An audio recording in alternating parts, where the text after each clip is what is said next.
What's up everybody, Demon back. Welcome to a brand new video, and today we're going to be doing another Godzilla Explained for Godzilla Monster Planet. In today's episode, we are going to be covering the post-credits scene in Godzilla Monster Planet. I'll be diving into what goes on in this scene, granted there's not much, but I'll also be taking a look at some lingering questions that I have for the sequel of Godzilla Monster Planet, as well as some possible answers to these questions.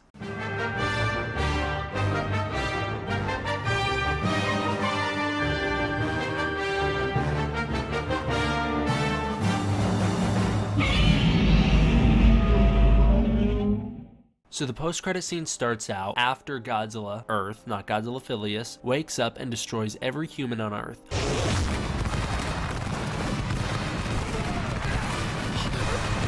Haruo wakes up in what looks like a cave. The last we saw Haruo, he was trapped in rubble, meaning someone rescued him from that rubble. He sees a young Earth girl with him. She is the descendant of those left behind on the planet after the evacuation of Earth in the late 21st century. Her hair has a lot of people speculating that she has some sort of relation to Mothra due to the antenna-like pattern in the hair. I'm not sure if Mothra is confirmed to be in this universe yet, but it would make sense considering all the monsters that appear in this universe outside of Mothra, as well as people on Earth would most likely worship the kaiju considering they're so much bigger than them and so much more imposing than they are. She's painted very tribal, and I really hope we get to find out more about this new Earth culture next movie. I'm sure we will, but I really want to know what makes them tick, like what's going on with these guys, what happens to humans after they're abandoned on this planet. These are the kinds of things I want to know about. The implication that I gathered from the scene is that others from Haruo's party have been saved as well as Haruo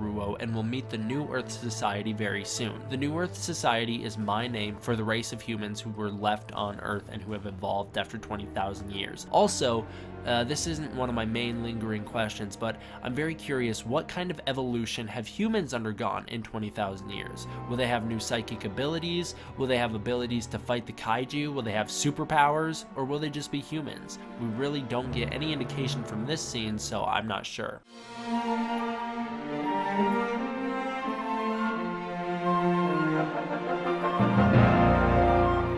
Some other lingering questions that I have. Does the New Earth Society know about Godzilla Earth? Keep in mind, earlier in the movie, Martin theorizes that Godzilla will go dormant every 1,000 years and stay that way for thousands of years at a time in order to survive. This would make sense considering when we see Godzilla Earth show up, he comes out of the ground, which formed over him after thousands of years of him laying there. So my question is, does the New Earth Society know about Godzilla Earth? Do they know how big he is? Do they even know that he exists at all? Or do they just think that it was Godzilla Phileas because after thousands of years of Godzilla Earth not showing up, they just forget about him? My next question is, what do they think about Godzilla? I wonder if they think of him as a god or a devil. I feel like for the sequel's sake, they're going to consider him to be something evil. I do think they will know something about him, however, I don't think they'll know the magnitude of how big he is. My next question is, do they have any relation to other kaiju, such as Mothra, Rodan, Anguirus, or even Gabra?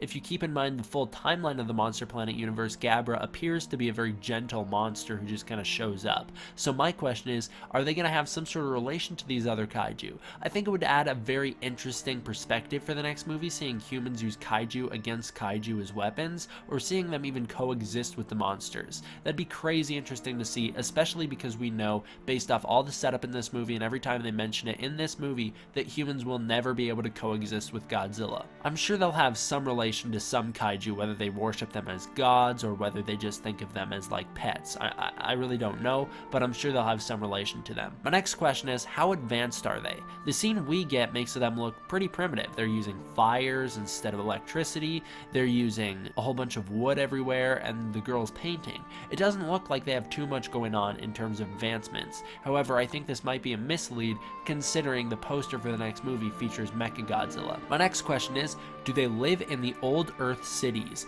The scene might actually be taking place in the fossilized remains of an old building that Haruo found. It might not actually be in a cave after all. In fact, the first time we see the natives in the movie, it's before the credits roll. It's when Haruo discovers that Earth has remembered him. Before we actually get to find these fossilized buildings, we actually get a scene in the background that shows a native person watching over them. Also, Godzilla Monster Planet's sequel's title has something to do with Godzilla Mobile City Breeder. The important thing about it is that it uses the word city, which leads me to believe that maybe they do live in these old cities after all, and they have somehow turned them into a sanctuary.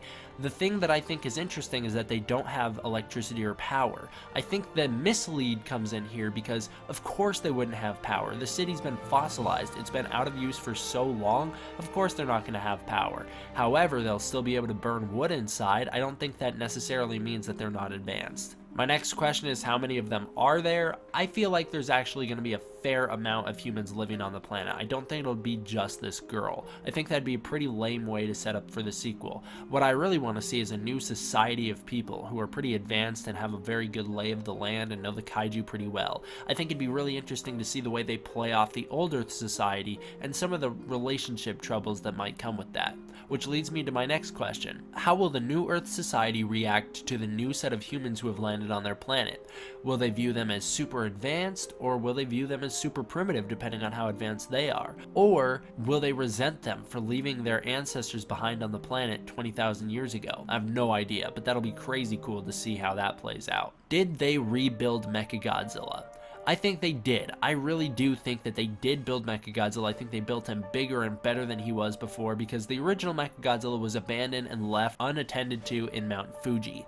What I think happened is humans went back there after being abandoned on Earth and decided to try and rebuild that guy, try and give it another shot. I really don't see a possibility where humans who have been left on Earth, despite how many numbers have been dwindled down, I really don't see a possibility where they just give up on technology altogether and just revert to being this primitive society. It just doesn't make too much sense for me. I feel like they're going to keep pushing their boundaries and trying to expand into scientific discoveries more and more and more so that they can beat Godzilla. My final question is, how helpful will they be in the sequel? We see in the first movie that Haruo's team is capable of killing an adolescent Godzilla. However, we have no idea how they're going to do against a full-grown Godzilla. Basically, what we've seen so far is they're going to get annihilated.